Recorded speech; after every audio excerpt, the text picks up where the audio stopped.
గుళ్ళో అబ్బాయికి స్వామీజీ ఎవరో అంజనం వేసి చెప్పబట్టి సమయానికి అతను డబ్బులిచ్చి మాట నిలబడింది. కానీ లేకపోతే పోలీసులు వస్తే పెద్ద గొడవ అయ్యేది.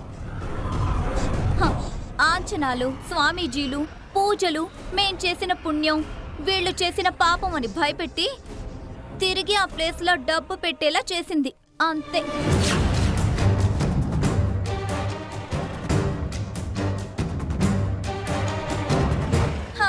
ముందేమో ఆశపడి డబ్బు కాజేస్తారు. పోలీస్ స్టేషన్ అనేసరికి మంత్రాల పేరుతో మాయం చేసిన డబ్బుని తెచ్చిచ్చేస్తారు. అంతే అంటావా అమ్మాయి? ఖచ్చితంగా అంతే. అంటే మీనాక్షి ఆ డబ్బు దాచిందని నీ ఉద్దేశమా? అంత కర్మ తనకేం పట్టలేదు. ఇల్లంతా వెతికినప్పుడు దొరకని డబ్బు సడన్ గా అప్పుడెలా దొరికినట్టు మరి? నింద వేయడానికి నోరు చాలు, చెప్పింది అర్థం కావడానికి బుర్ర కావాలి. మంచి చెడు తెలుసుకోవడానికి మనసు కావాలి. నాకు డబ్బు మీద యావలేదని చాలాసార్లు చెప్పాను. ఇన్నిసార్లు చెప్తే ఈ పాటికి ఏ పశువైనా అర్థం చేసుకుంటుంది.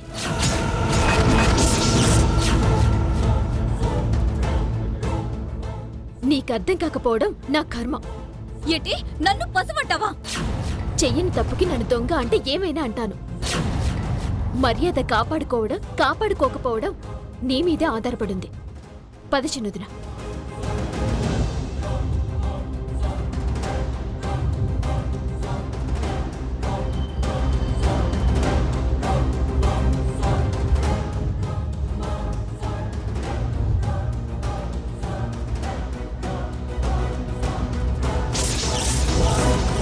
అవ్వా, నిన్ను పట్టుకుని పశువా అంటుందా? డబ్బు మహిమ ఏం చేస్తాం? నిజానికి నువ్వు అన్నట్టు ఆ డబ్బు దాచేసి పోలీసులు అనేసరికి తీసుకొచ్చేసిందా? ఎంత ఆస్తి వచ్చినా ఇదేం లేకపోతే వాళ్ళకి.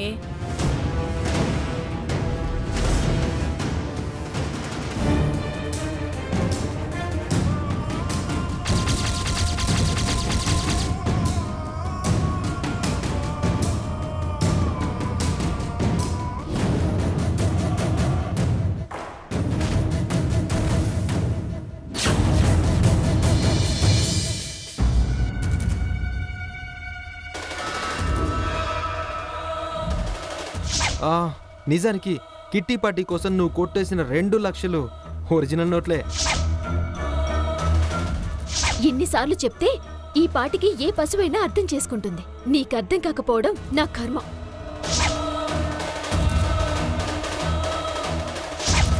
చెయ్యని తప్పుకి నన్ను దొంగ అంటే ఏమైనా అంటాను.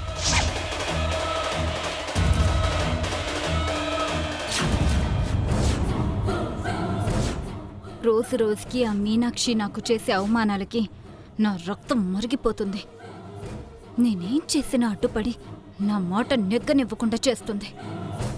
ఇప్పుడు మీనాక్షిని వదిలేస్తే నా బతుకి ఇంట్లో హీనంగా తయారవుతుంది. దాన్ని వదలకూడదు.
పోల్చలేని చందమామ మీనాక్షి.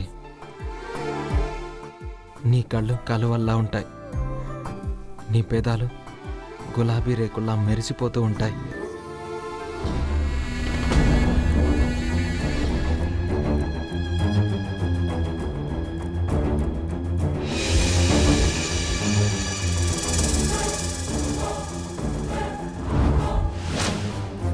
ఆ దేవుడు నీకు అందం మాత్రమే కాదు మీనాక్షి, వెన్నెల లాంటి చల్లటి మనసు కూడా ఇచ్చాడు. ఆ చల్లదనంలో నువ్వే పరుపు వేసుకుని పడుకుంటావా?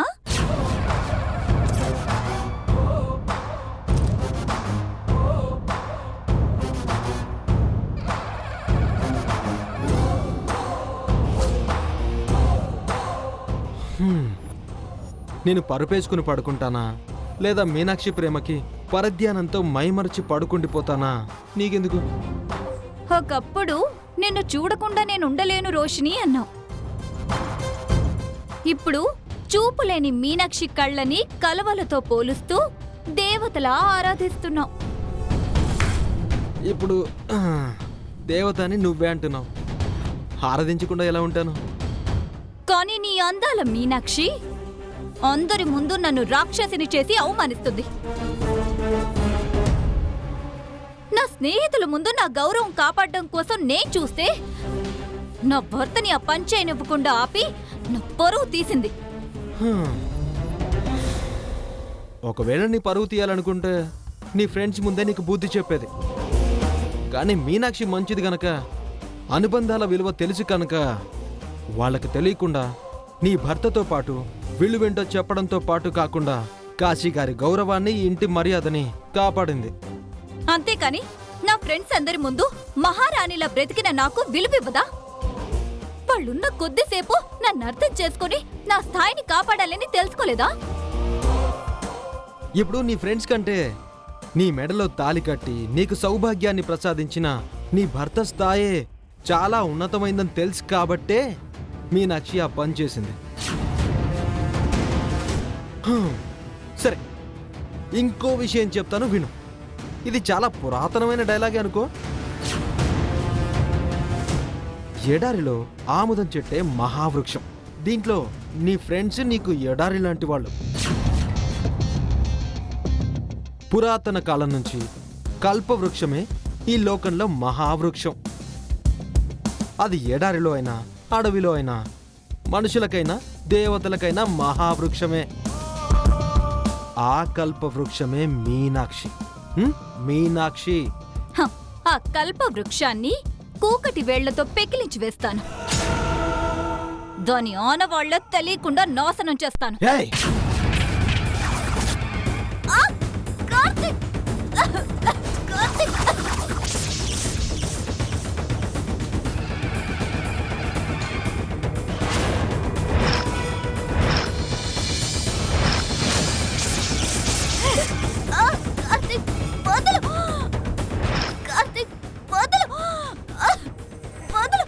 ఒక్కసారి మీనాక్షిని చెడు దృష్టితో చూసినా చంపేస్తాను.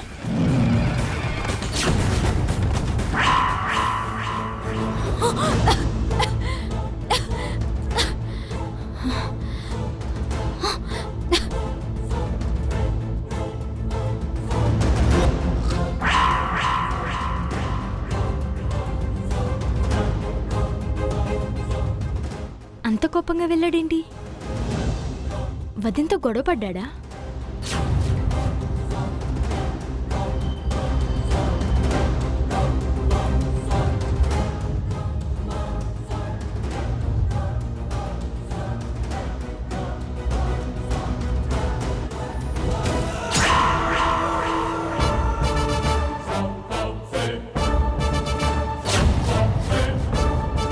గదిలోంచి ఈవిడొచ్చిందేంటి?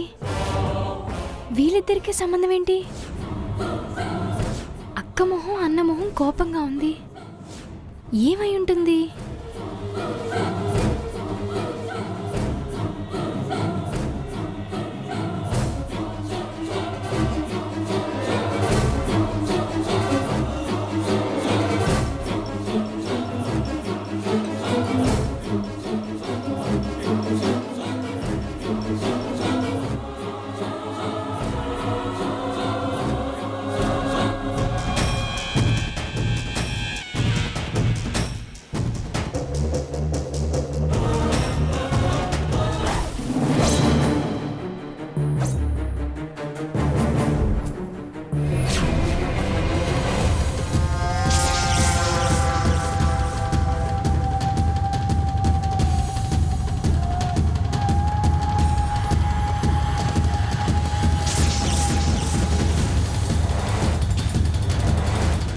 రోషిని యొక్క జూక ఇక్కడ పడిందేంటి? వెంటనే ఈ విషయం అమ్మకి చెప్పాలి.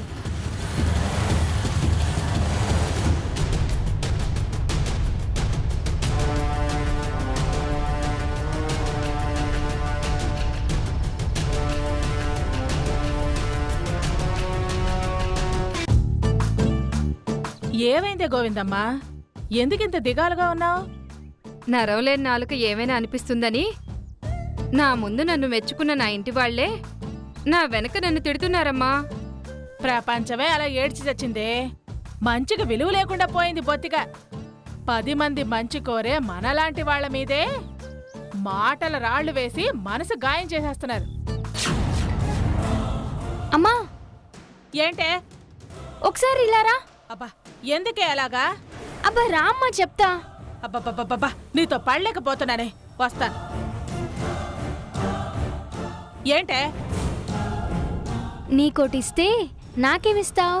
నెత్తి మీద ఒకటి ఇస్తాను కానీ ఏదోటి ఇస్తాను, చెప్పు. ఇదిగో.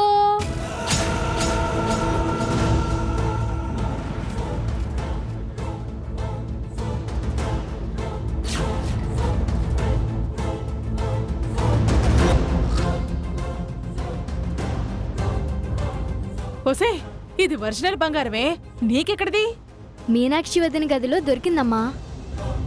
ఆ, అవునా? ఆ గదిలోంచి ముందేమో కార్తీక్ అనే కోపంగా బయటికెళ్ళాడు. ఆ, తర్వాత అంతే కోపంగా రోషిని అక్క కూడా బయటికి వచ్చి తన గదిలోకి వెళ్ళిపోయింది.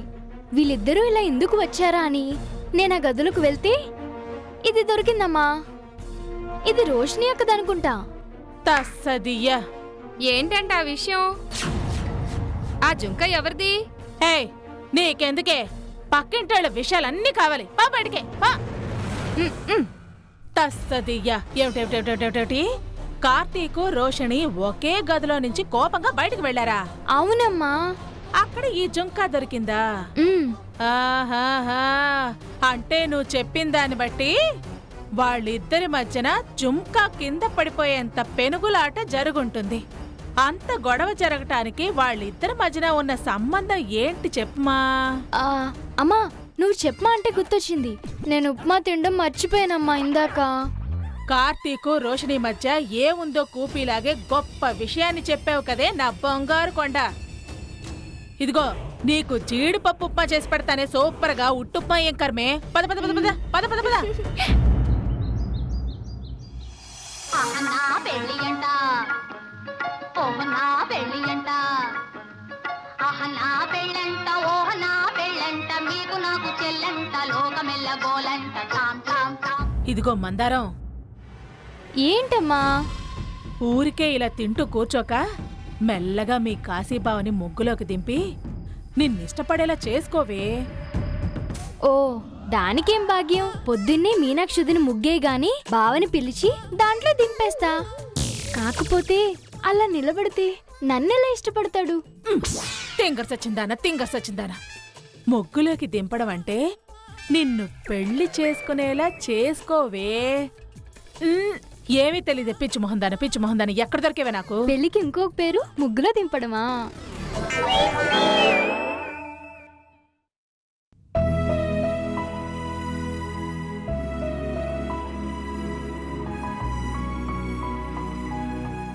ఏమండి, కొంచెం మీనాక్షిని పిలుస్తారా?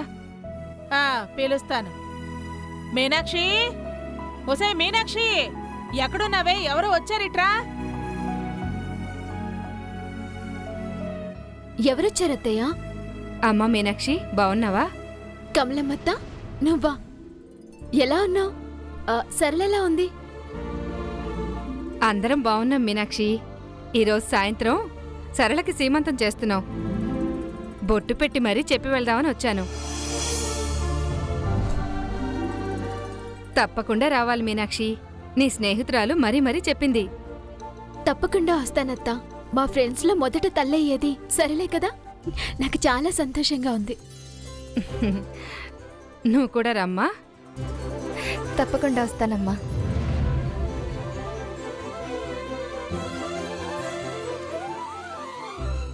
మీరు కూడా తప్పకుండా రావాలండి. వస్తా. అమ్మా రోష్ని, నువ్వు కూడా తప్పకుండా రావాలమ్మా. వస్తామమ్మా మీనాక్షి. అలాగే అత్త.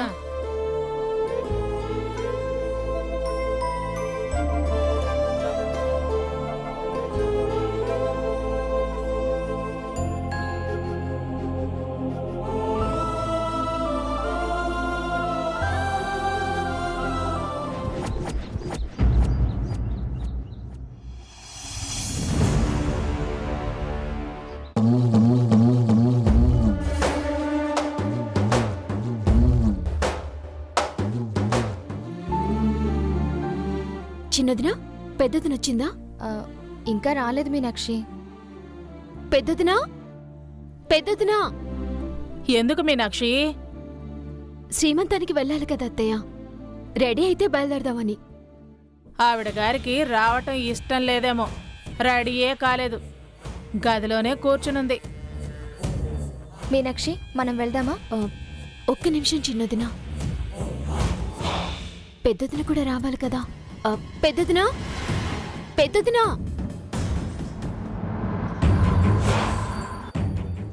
ఏంటి? సీమంతానికి వెళ్దాం రావదినా. నాకేం పని పాట లేదనుకున్నావా? ఊళ్ళో వాళ్ళ సీమంతానికి బారసాలకి తిరగడానికి నేనేం రాను. ఒకవేళ పనున్నా వీలు కుదుర్చుకొని వెళ్లాల్సిన వేడుకలు వదినా. వెళ్దాంరా. అంటే నేను పని పాట లేకుండా పడుంటున్నానా? ప్రతిదానికి పెడార్థాలు తీస్తే కష్టం వదినా. సీమంతానికి వెళ్తే మన సౌభాగ్యం కూడా బాగుంటుందని చెప్పానంతే. నేను వస్తున్నాను కదా మీనాక్షి, మనం వెళ్దాం పద. అత్తయ్య మేము వెళ్ళొస్తాం. జాగ్రత్తగా వెళ్ళరండమ్మా, వెళ్ళరండి.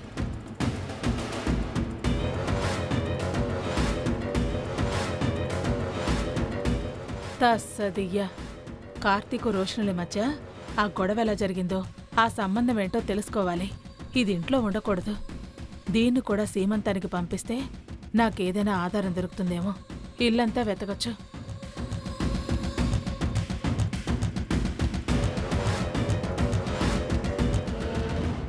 అమ్మాయి, నువ్వు సీమంతానికి వెళ్లకుండా తప్పు చేస్తున్నావు. దీంట్లో తప్పే ఉంది. నాకిష్టం లేదో వెళ్ళలేదు. అదే నీ పొరపాటు. మీనాక్షి వాళ్ళు వెళ్ళారా? అక్కడున్న వాళ్ళు వీళ్ళని మీ పెద్దదని ఎందుకు రాలేదు అని అడుగుతారు. ఆవిడ గారికి పొగరు, బంధాలు, ఆప్యాయతలు ఏమీ తెలియని ఓ మనిషి అని నీ మీద నాలుగెక్కించి మీనాక్షి చెప్తుంది. దానికి ఈ బక్కది కూడా వంత పాడుతుంది. తస్సదియ్య. మనకి నచ్చకపోయినా 10 మందిలో చిరునవ్వుతో మంచి వాళ్లలాగా నటించాలి. మీనాక్షిలాగా. ఎవరికోసమో నటించాల్సిన అవసరం నాకు లేదు. ఇదిగో ఇదే ఆలోచన లేని పనులంటే. ఇప్పుడు నువ్వు నీ ఆస్తి కోసం కోర్టుకు వెళ్ళావే అనుకో, ఇలాంటి చుట్టుపక్కల వాళ్ళు చెప్పే సాక్ష్యమే కోర్టులో మనల్ని గెలిపిస్తుంది. నువ్విలాగే ఉన్నావే అనుకో, అందరూ కలిసి నువ్వు మంచిదనివి కాదు అంటారు. ఆ వచ్చే ఆస్తి కూడా రాకుండా పోతుంది. తర్వాత నీ ఇష్టం.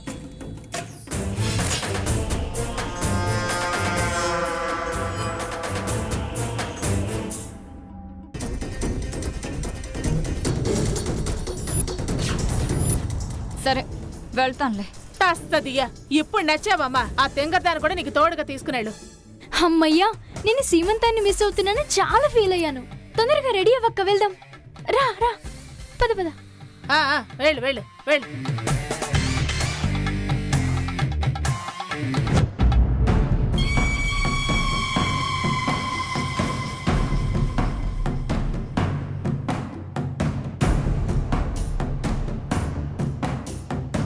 అమ్మా, మేం వెళ్ళొస్తాం.